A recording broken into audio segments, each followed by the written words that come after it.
The following is a special presentation of the Decibel Geek podcast.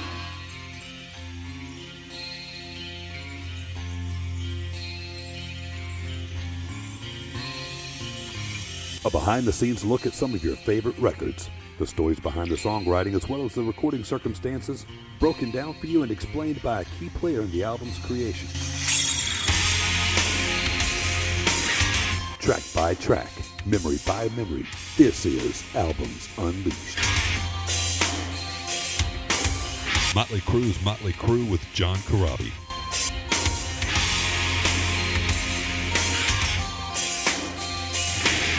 All right, welcome back once again. Yes, it's Monday. What a beautiful day. See, finally a reason to love Monday again, and that reason is the Decibel Geek podcast. Oh yeah, we're ready to rock your socks off today. My name is Aaron Camaro. Right over there, that's Chris Sinzak. How's it going, my man? Much better than last week. I'm recovered. You're sounding better. You're looking better. Yeah. I mean, we're ready to kick some ass today. The snot is gone. I'm good. and just in time for something we're way overdue on doing, another Albums Unleashed. Yeah, man. Yeah, and so this week's guest is you already know because I've teased it all through the week. Yeah, is John Corabi, and this album has been high on our list forever. And yeah, as promised last week. Been trying to get John on the show for a long time, and thankfully he did it. We'll get into why we chose this album and everything when we get into talking with him. We're basically sitting with John at a table, and with John and his friend David and somebody else. In a back room in a bar in East Nashville. That's the trick. Make them feel comfortable. Yeah. Give them a couple of drinks. Let them chill. Let them see us drinking a couple of beers. Yeah, we all had a couple of drinks that night. And it's a loose atmosphere, and I want to go ahead and thank David Stonich, one of John's very good friends, for helping get John on the show. David's been a listener to the show for over 3 years, so this would not have happened without his help. So let's not beat around the bush any longer. Let's get to this. Let's do it. This is our conversation with John Corabi.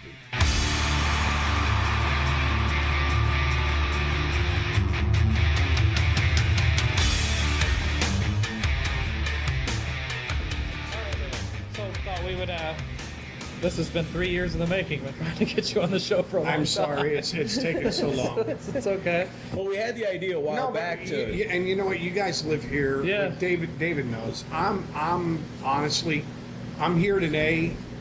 We just took a vacation, and then I went and did some shows in Florida. Yeah. I was in Florida for vacation, came home, went right back again for some shows, and I'm leaving tomorrow for I'll be gone 7 days. Yeah.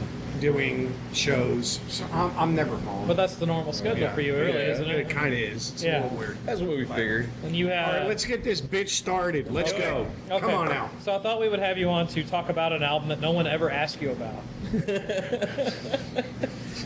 That would be pretty much anything I've ever done. I didn't know if you were sick of being asked about this record or not. No, it is what it is. It's all good. Yeah. So basically the birth of this album goes basically to the very beginning of your time working with these guys, because you worked out some of the early stuff in your audition, basically, right? Kind of. To be honest with you, I wasn't. It's really weird. Even the guys in Motley laughed about it, but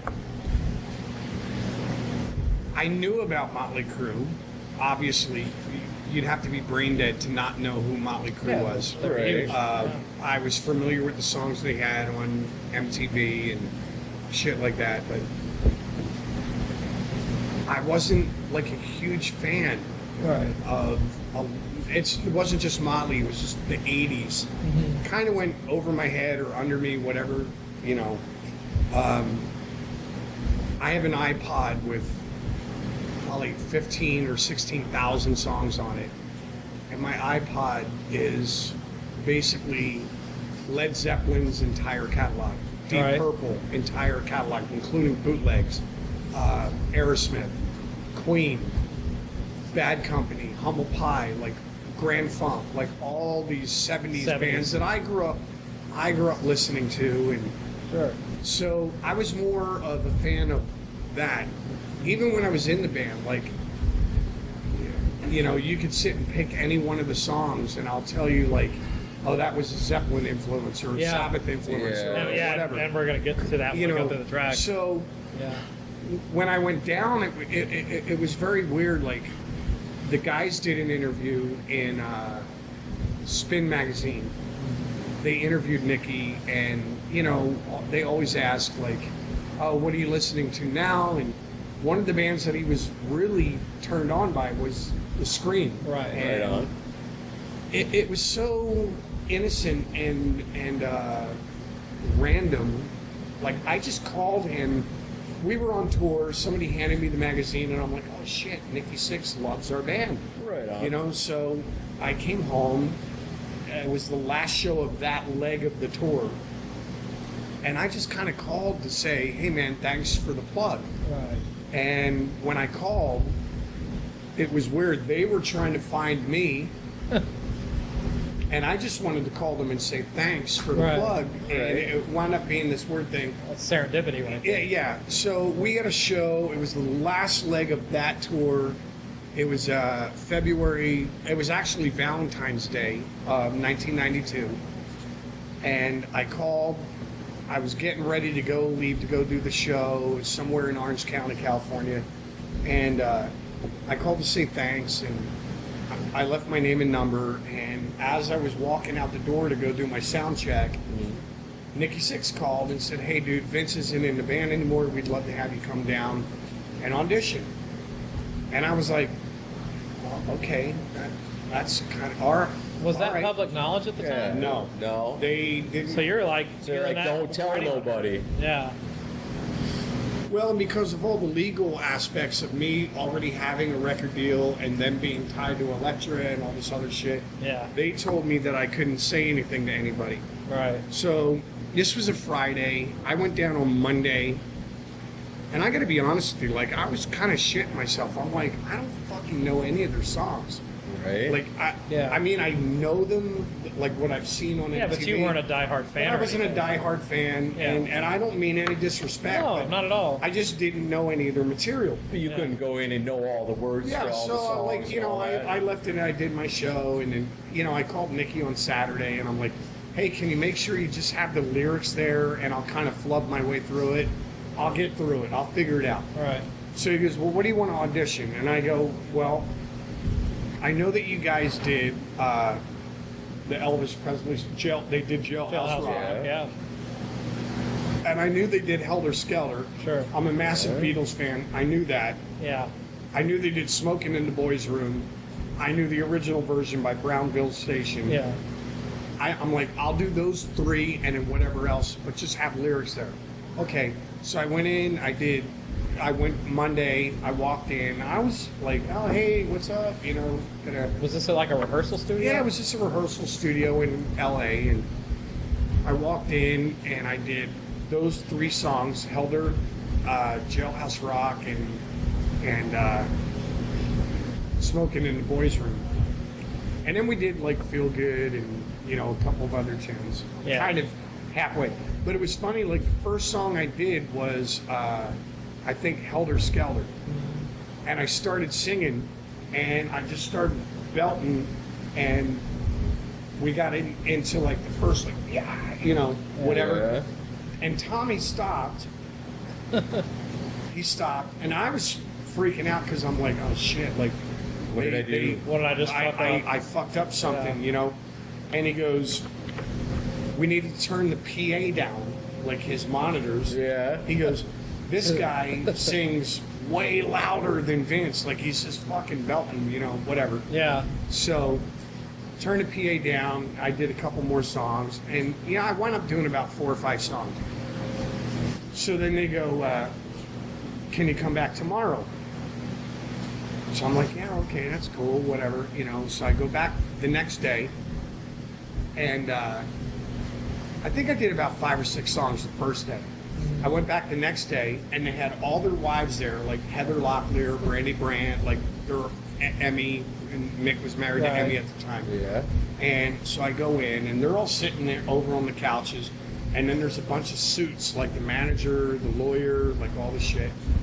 And I basically did the same thing again. And, you know, so we did that. And the manager and everybody was like, "Oh, you know, okay, it was cool. You know, thanks for coming by." You shook my hand. And the lawyer comes over to me and goes, "You were not here."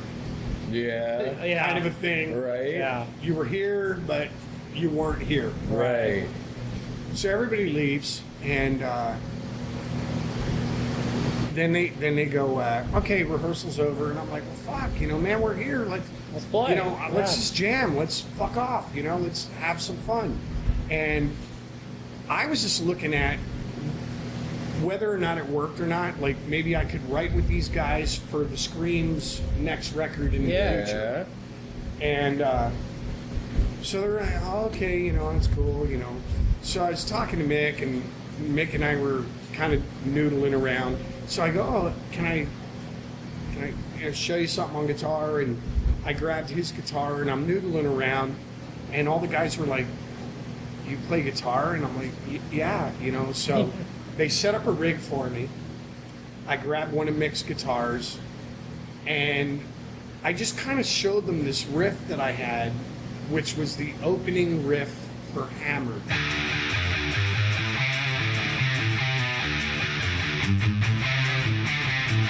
Right on. And we started dicking around with that, and we wound up writing almost, I would probably say about 80% of the song right there. Wow. That night.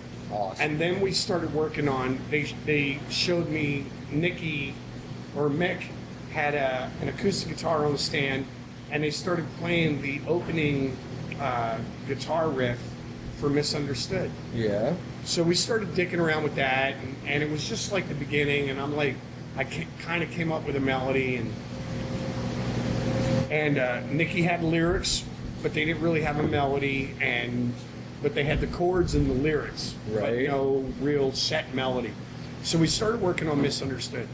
Pretty natural evolution. When John came into audition, he, we were looking for a singer. He came in and like strapped on a guitar. We were like, whoa, what's going on? And we started jamming. He's like, check out this riff, and it was just real natural for us to jump on the riff as a band and all jam together. And all of a sudden, the sound got twice as fat And so we jammed, and and then at one point we jammed, there's an old it's Aerosmith cover. It's called Reefer-Headed Woman. Yeah. From Night in the Ruts. Right. Great song. Awesome. Yeah, we started jamming that, and Yeah. and Mick and I were just trading off solos, and so we did this for about another 3 or 4 hours, 5 hours, whatever, and so Tommy got up and went to the bathroom. Nicky followed him into the bathroom. Mick kind of left and went to the bathroom, and then they came in and they sat on the drum riser, and they go. Tommy looked at me, he goes, dude, it doesn't take a fucking rocket scientist to figure this out. Like, welcome to the crew, you're the new fucking singer. And I'm like, oh, okay. So did you feel that But I got chemistry a yourself, band. though, when you played with him? Honestly, it was so fucking easy. Right. And I have to be honest with you, writing that whole first record Yeah. was easier than shit. Like, we just sat in a room together, and it was all these flubs, and we'll go through the songs, Yeah, we whatever. will, yeah. But all these songs just kind of happened. Like, somebody would come in with a riff. Like, I came in with the riff, the very opening riff to Hammered, Yeah. and it just kind of graduated into a song. Yeah. They had the riff for Misunderstood, and it kind of graduated into Yeah, a song. but And there you- was other ones that never even made the record. There was a song called Ditch the Bitch that we had no lyrics. Yeah. So we just kind of made a joke That's what you song out called of it, yeah. And then there was another one called Hell on High Heels. They used they the wound up title. using that later, They yeah. used the title for a later song, but it's nothing like the Oh, original okay. song. Like, the music was different, very Zeppelin-esque, and Yeah. so we did this shit, but they were just like, this is easy. We got another guy that's writing, another guy, he's got a different vocal approach. It sounds thicker, like da-da-da-da. So everybody was like really, really stoked about it. Yeah. So they told me, like, you're the guy. You're the Yeah. guy. So I'm like, all right. But I was a little worried because I'm going, fuck, like, I don't know any of this. So you, like, doing this, though, you weren't expecting to get offered a job on the spot like that, I'm sure. So it's because you were still in the Scream Well, at I this was in the point. Scream, and I just called them to thank them for the plug. Next thing you know, you're being told and you're next, the singer. I'm like, you're the guy, and I'm like, how the fuck does this work? Like, I was just going to thank them, A, for the plug, and B, maybe write for the next Scream record. Yeah. You know what I You mean? weren't expecting a job. I wasn't expecting a job. Next thing you know, you're in Motley Crue. Well, I think I remember reading in the dirt. What was it, the good news, bad news thing that you gave your wife at the time? Well, yeah, they were like, you can't tell anybody. Yeah. And I'm like, can I tell my wife? And they're like, of course, you know. Yeah. So I called my wife, and I'm like, I have good news and I have bad news. The good news is I'm the new lead singer for Motley Crue. The bad news is I'm the new lead singer for Motley Crue. And you figured it out. Yeah. You know what I mean? You know the reputation. And we got divorced shortly after. Anyway, figured it out. Yeah. The pitfalls of The Motley Crue. pitfalls of Motley Crue. Okay, so you guys end up starting. So you start writing immediately after Yes. this, right? Yes. So, where do you end up? Where do you do like the pre-production for the album at? We did it in L.A. In LA. We would actually get together for like 2 or 3 weeks at a time. We'd write 3 or 4 songs, Yeah. and then those guys have a very different work schedule than you or I. Like when I was in the Scream, we got a record deal. We literally rehearsed 5 or 6 days a week for a year, no time off. They would work 5 or 6 days a week, 5 days a week, and then we'd write 3 songs, go in the 4th week, demo them, and then they would go, okay, wow, that was really strenuous, so I need to go to Hawaii for like a week or 2. And they would take time off, and then we would get back into rehearsal again, whatever. Yeah. You know, but we basically did that for a year, Yeah. almost a year, in LA. Right. And then we sent Bob Rock all the demos that we did Yeah. and said, is this something you want to work with? Yeah. And he heard the demos and he's like, yeah, I think I can do this. So was Bob Rock the choice to begin with? Yeah, because they had worked with him on Feel Feel Good. Good Yeah. and on the Primal Scream record. Right. Decadence. Yeah. So they were like, we want to work with Bob. So we had Bob come down, and it was crazy. Like, it was kind of funny because everybody thought that we were like, everybody was clean and sober. And the day that Bob came down, I remember the guys saying, we're going to have a meeting with Bob on Saturday at 2 o'clock in the afternoon. And I was calling Tommy and Nikki like that Saturday at like 11, 12 o'clock. I'm like, hey, what's up? No answer. Nothing. So I drove to Tommy's house, and all these cars were in there. So I basically jumped the fence. I climbed the fence and went up to the door, and I walked in, and Tommy and Nikki had gone out the night before, and they were completely obliterated. They went on a binge. They went out to dinner with the wives. The wives actually wound up getting mad at them because they were in the bathroom and they were, and drinking, and Bob Rock showed up. I got there probably 11 or 12 o'clock in the afternoon. Bob showed up probably at 2 or 3, and at that point I had started drinking with him. So he showed up, and Tommy, Nikki, and I were obliterated. And he called the manager. He's like, oh shit, He here we called go. the manager, and he's like, I really want to do this record, but not like this. we got to fucking reel these guys in. They're out of their fucking minds. Like, so Yeah. the whole clean and sober thing was not happening when Right. we were doing that record. At the end of the day, like, all I know is any of the bass parts you hear on that record, Nikki stepped up. Yeah. Mick stepped up. Yeah. And to me, like, of all the records that Motley's ever done, I think Tommy went. Oh, Tommy my didn't God. step up. He went above and beyond Yeah, what he had owned it. ever done, and anything he's done since. Yeah. That record to me is Tommy's fucking swan song. as It far really as is. drums. Yeah. Like, everybody showed up to the table. The problem was the way those guys worked. Yeah. We would work 3 weeks, and then we would take a week or 2 off, and then It's like You'd lapse nothing, back. and then I'd have to work my way back up again. Okay, so you do all the pre-production in like a rehearsal facility. You get all the songs together. Bob Rock's on board. Where do you? I know it's recorded at A&M and also at Little Mountain. Where do you start recording? In L.A. Little Mountain. Little Mountain in Vancouver. Okay, well, so I wanted to ask you this because when I was thinking about talking to you, I was like, the Scream did have some success. Yes. But you went to a complete different level with this album. Yes. So you go from the Scream, which has moderate success, to recording with arguably the biggest rock producer at the time and one of the biggest bands on the planet. Was this intimidating for you at the time? I wasn't intimidated by the guys because at the point that by the time we started recording the record, I'd been in the band for like 9 months. Right. So we were like bros. Yeah. It was all good. Right. This is not my opinion. Let's make this clear. This is not John Corabi's opinion. This is just what they told me. That Vince had been very difficult to work with or live with in a tour bus, in a tour setting. Yeah. So they wanted to make sure that I wasn't coming into this thing with a lot of baggage. But listen, at the end of the day, Tommy did 20 tracks for Hooligan's Holiday. Jesus. And we had Pro Tools at the time, a very rough form of it. Bob's like, I think I can put a track together. I think I can put a track together for this song. That's all I had to say. Now, what I want you to do is I want you to try it one more time, and I don't want you to think. I just want you to fucking go for it.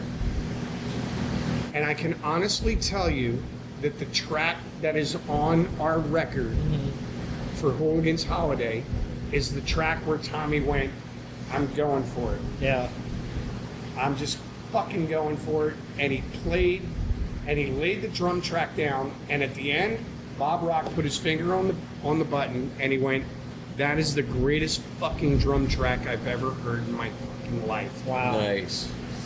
Because he kind of pushed you in a subtle way to make you want to give him more. You know what I mean? Yeah. It was awesome. Well, that's it was genius. I suppose once the science of it's down, Bob's and a you've got genius. it in your head so many times scientifically what to do, and then it's like, okay, now you know what you're doing. Use your heart. Yeah, now put your heart Now into it. let it rip. Yeah. Let it rip. I don't give a shit, like vocally, if you just scream fuck for all the ad libs, whatever you're feeling, just let it rip and go for it. Yeah. I'm Cool. sorry. And we're going to get into Bob production. Rock, I love you. Fuck you, but I love you. That's the highest praise you can get. Okay, so let's go track by track here. All right. Okay, Power to the Music. Great way to... There's so much punch And in my opinion, and a statement. there was a real departure lyrically on this album on a number of songs. But this song does fit in well with the old school stuff because, like, basically, fuck you, I'm not going to turn my music down.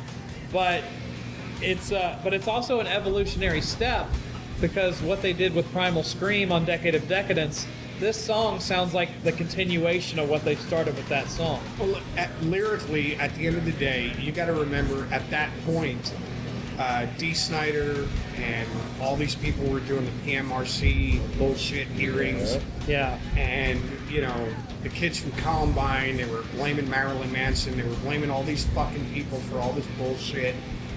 And,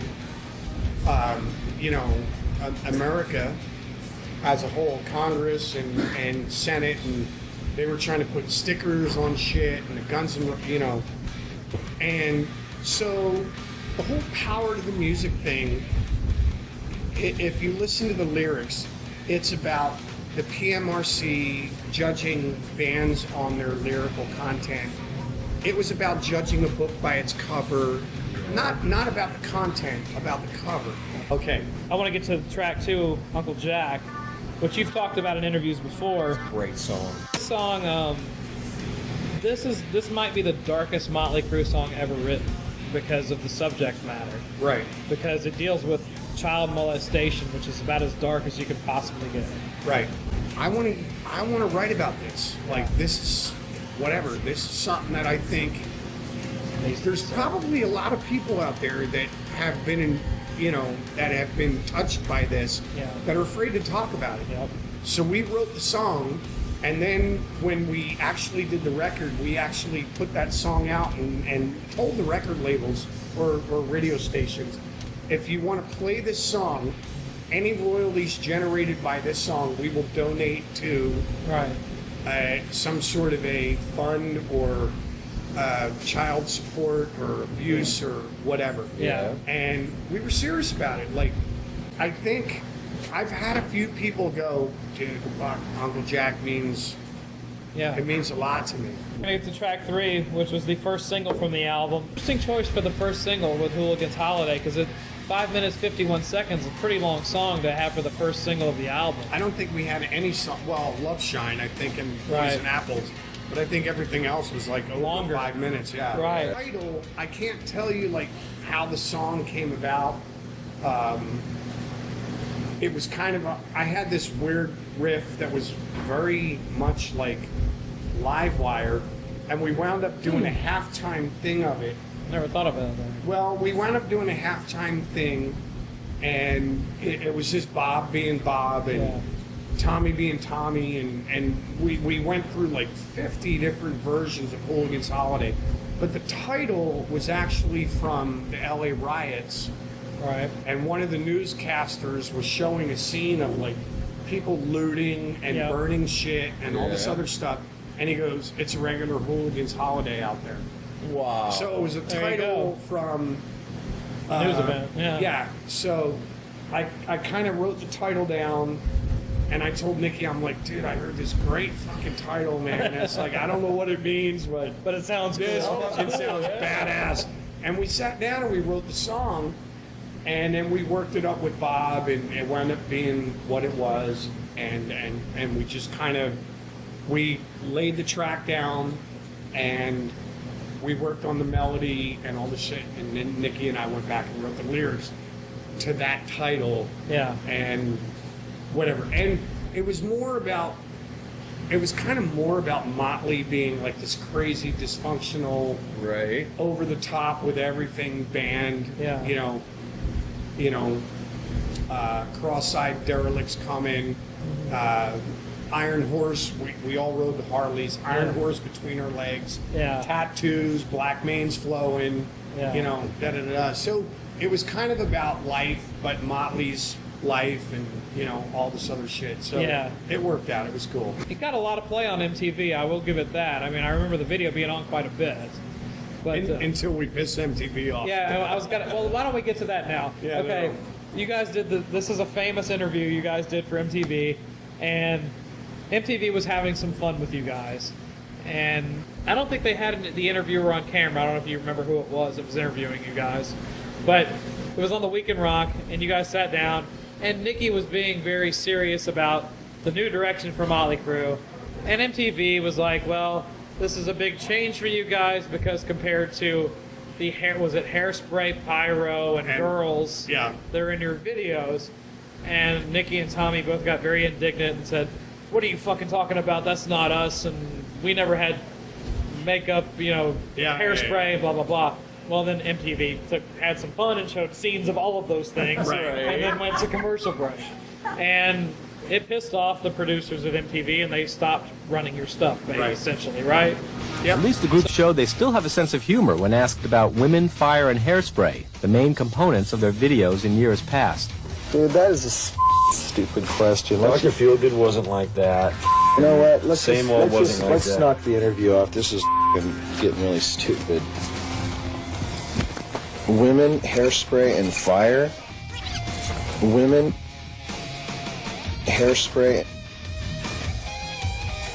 and fire. Dude, who wrote those questions? Give me a break.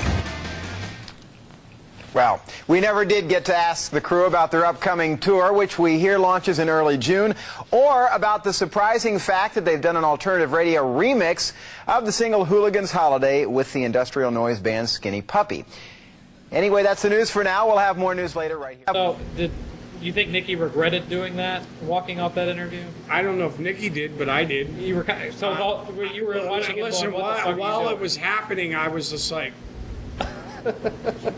this is like suicide.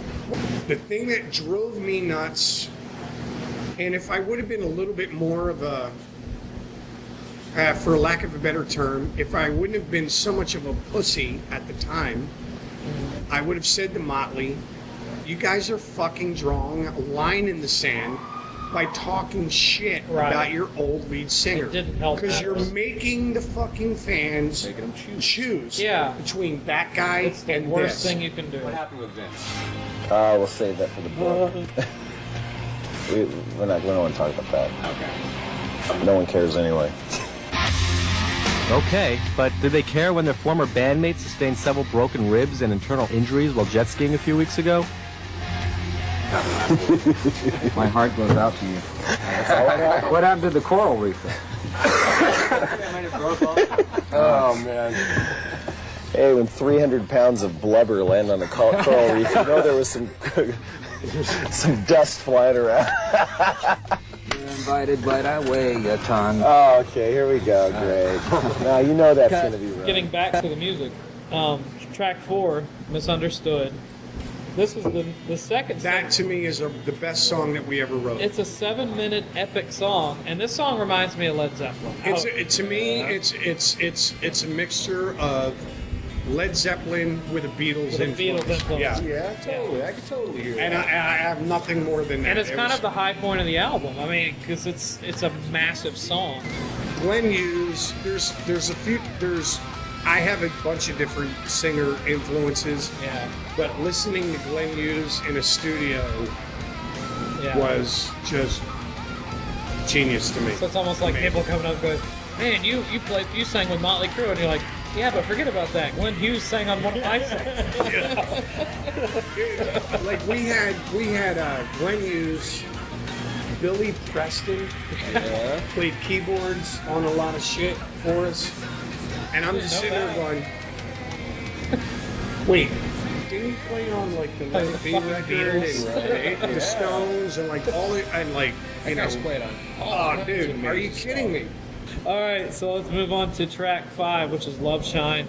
I've seen you play this live acoustically, and this song always sounded very Zeppelin-y to me. Yes. Like, this is a heavy Zeppelin influence. Yes. Yeah, and what was with what kind of acoustic and percussive stuff were you guys doing on that song?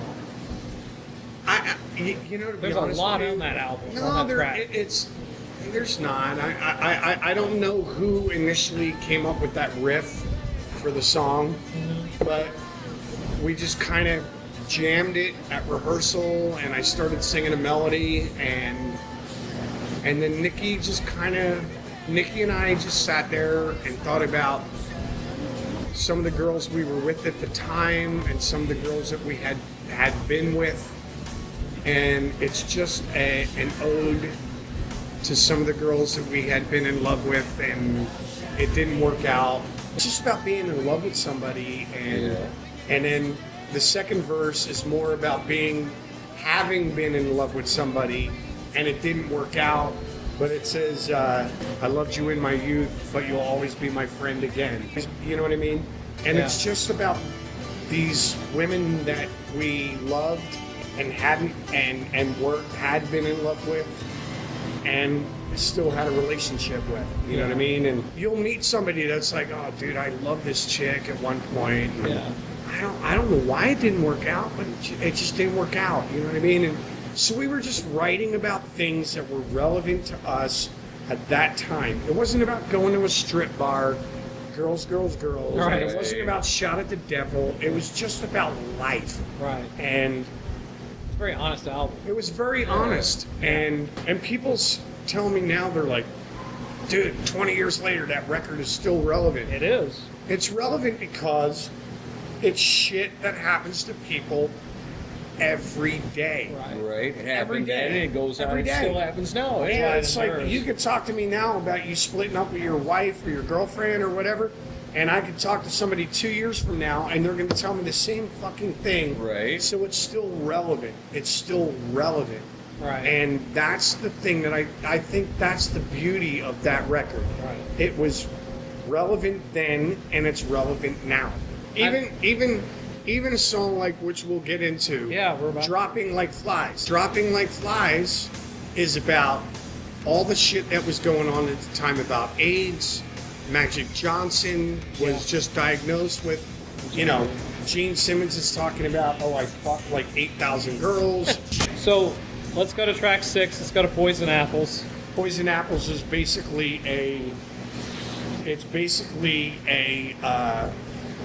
if you really listen to the lyrics, one of Nikki Sixx's favorite bass players is the guy from Mott the Hoople. Yeah. We like our Mott the Hoople. We love our Mott the Hoople, which I love, Tommy love, Mick love. Amazing band. But if you listen to the lyrics, it's basically autobiographical about Motley Crue. We're so fucking beautiful. It's came to, Hollywood and Vine with a fistful of dreams and dimes. Yeah. That was Nikki Sixx, man, getting on a bus from Idaho and coming to Hollywood and saying, I'm making this happen. Right. I was so far out, they were doing the makeup and the flames, and I was so far out, I didn't know that I was in. Right. I had a taste for a life of slime, which anybody that knows Motley knows that you were into heroin and partying and all the crazy. So it's just autobiographical of Motley Crue. So 7, we've already gotten into this one a little bit with Hammered. Hammered was one of the first tracks that was basically incubated with it was the first one. Yeah. Now I read on the all-powerful and never wrong Wikipedia that the riff goes back before you, but is that not true? Have I introduced you to my French model? Everything She's on the beautiful. internet that you read is Yeah, that's 100%. No, actually, that was the riff. What are we talking about? Hammered. Yeah, Hammered was. I had the riff, the opening riff. Yeah. I had the riff from when I was in the Scream. Okay. And we never used it. All right. And we slowed it down, and we did whatever, and then we wound up working the song out. So the initial riff was one of the first riffs that I showed those guys. And lyrically, I kind of followed Nikki's lead on it from things that they said, but it is. Yeah. It's about. It was a fuck you to Vince. Yeah, it was totally. I didn't really want it to be. Yeah, it's not coming from your standpoint. Okay, so let's go from Hammered into Till Death Do Us Part, which, kind of an ironic title considering what wound up happening, because I'm sure at the time you felt this is it, this is my band, right? I mean, did they make you feel that at home? Yes. Or did you feel like, I'm being tested all the time here? They made me feel that at home. Right. We didn't have a title, but then Nikki and I started writing lyrics for it. There was this old phrase that my uncle used to say to me and my dad in Philly when I was growing up.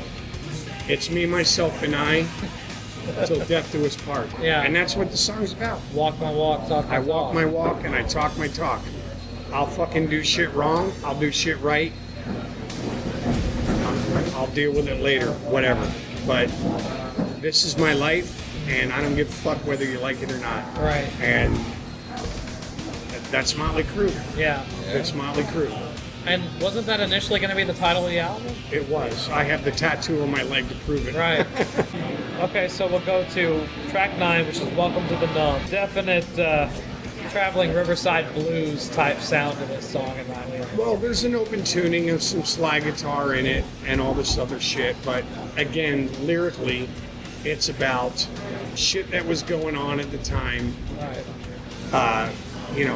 Voting shit, just political bullshit, all the stuff that was going on, and it says, say what you want to say, be what you want to be. Right. I don't want to be any part of your stupid motherfucking disease. Yep. I'm just doing my own thing. Yeah. I'm being a good guy. I'm moving forward. I'm doing my thing, and fuck the rest of the world. I'm being my own person. Yeah. I'm not following anybody else's lead. Right.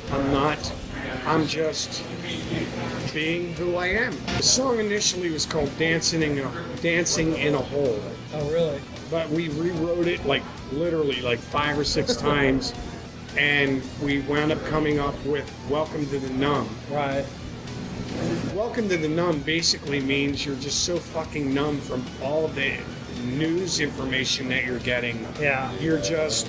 You get desensitized. You're kind of desensitized about everything. Right. I just want to be my own guy and just fucking move forward. It's kind of a throwing your hands up in the air type Throwing song. your hands up in the air and fuck you and your viewpoint. Yeah. I don't really give a shit.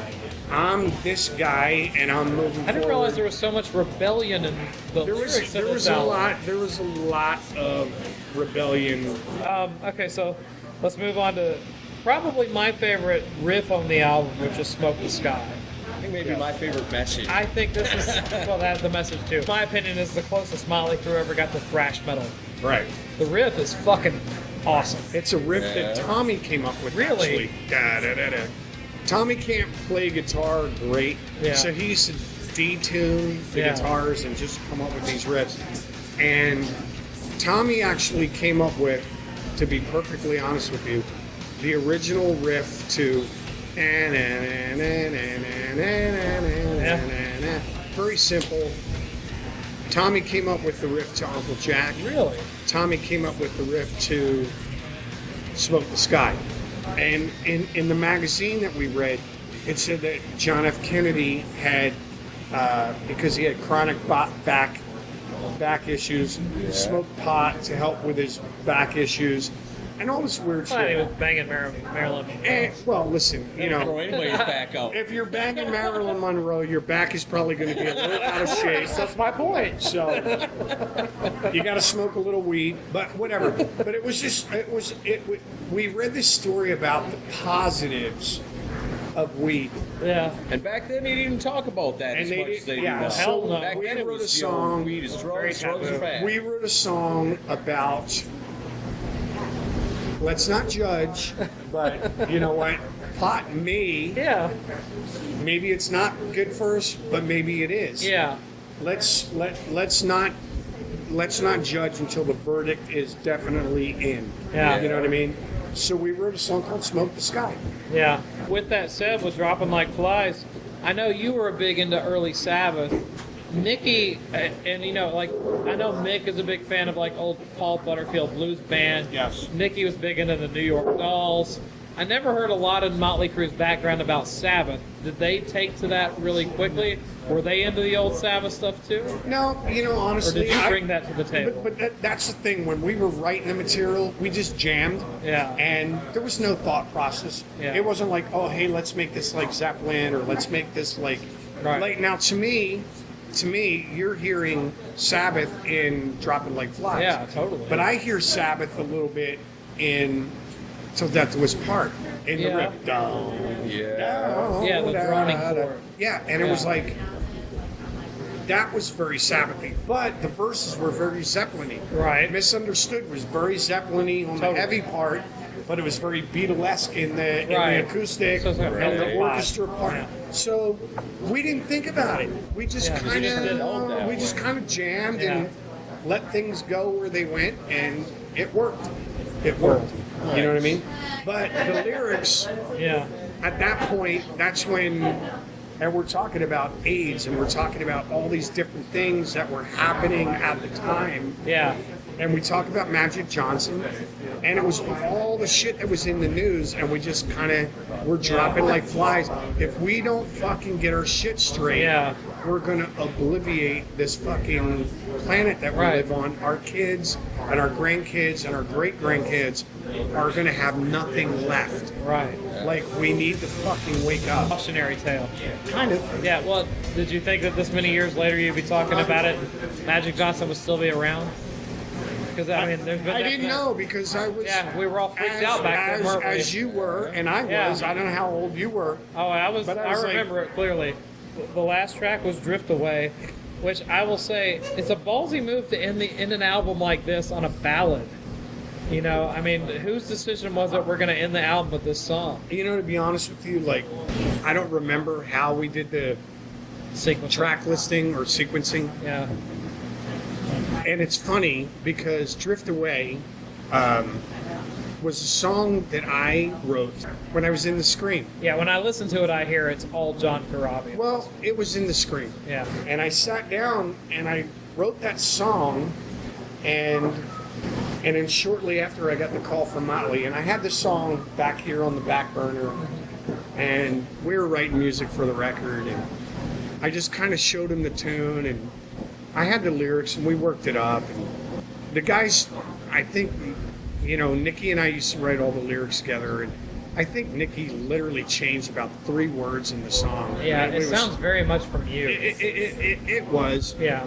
And it was literally one of those things, I gotta be honest with you, like, it's towards the end of the Scream, right before I joined Motley, I was literally like, I don't know if you've ever done this, but you're brushing your teeth, you're washing your face, you're shaving, and you just kind of sit there and you stare in the mirror and you look at yourself and you account for your life. Yeah. You're like, I don't own anything. I'm making $200 a week. Like, I've got a family. I've been gone. This is really what I want to do, but it takes me away from my family. Do I really want to do this? Yeah, but I love it. Right. You know, and I was having all these thoughts, and I was literally just sitting, looking at myself truly in the mirror. Yeah. It's the first line in the song. Yeah. Look inside the mirror, and I don't know what I see. What do I want to do? Like, where am I going? Where is this going to take me? Yeah. You know what I mean? It's like a love letter to yourself. It's kind of. Well, I don't know if it was a love letter. Not a love letter, it was but like it's self-reflective. very self-reflective. And to be honest with you, when I brought it to Motley, the guys in the band loved it. Yeah. Mick thought it was great. Nikki thought it was great. Tommy thought it was great. And we played it for the record label and the managers and the agents, and they were like, all right, this song blows. What? They fucking hated the song. In my opinion, that song has single written all over. No, they were like, I can't even remember what artist, but they were like, this is like a Bon Jovi leftover, or this is like this, and they just ripped it a new fucking ass. Because they were riding the grunge train. And I just played it for the guys, and luckily for me, yeah, Nikki and Tommy and Mick went, this is a fucking great song. Great song. And we're putting this on the fucking record. Fuck you guys. Yeah. And we did it. But it was just a very, and I'm sure, like, I don't give a shit who you are. At some point in your life, looks in the mirror and goes, am I happy? Did I do everything I wanted to do? I took this path, but I really wanted to go that path. You know what I mean? Like, everybody second guesses their life. And that's what Drift Away is about. It's about, like, you know, when I says never thought I'd make it from playing a guitar, I meant it. Yeah. I never thought that I would make it and sustain myself. You thought eventually I got to grow up. I got to grow up. My dad even said it when I joined Motley. He's like, do they have benefits? You know what I mean? I'm like, you know, but my dad was a very nuts and bolts guy. There's no Motley Crue health plan. And I was the dreamer. I was the dreamer, you know what I mean? And I've been able to do what I wanted to do by just fucking playing a guitar and putting a melody over an E chord or an A chord or a B chord. It may not be the greatest melody in the history of music, but I've sustained myself just being that guy. Yeah. And, you know, and that's what the song's about. It's like, you know what? Second guess yourself all you want. You know what? At the end of the day, figure out what it is you want to do and just take that path and just be smart, be aggressive, be patient, be, you know, have all these things, fortitude, patience, like da-da-da-da-da, and just do what you want to do. If you believe you can do it, it's attainable. Yeah. And that's it. That's all that song is about.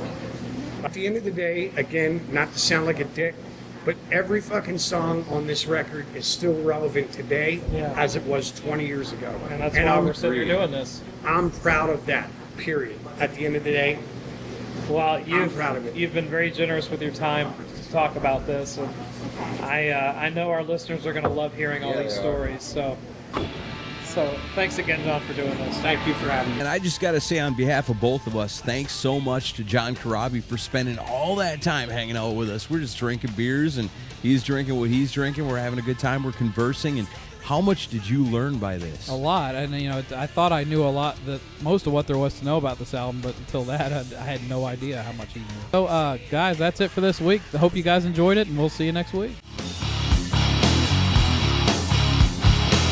You write the books and then you tell me how to read. So quick to cut me down and then you tell me how to bleed. It's not your room, it's not your car, it's not your mind, it's not your place, it's not your song. It's my guitar, and it's my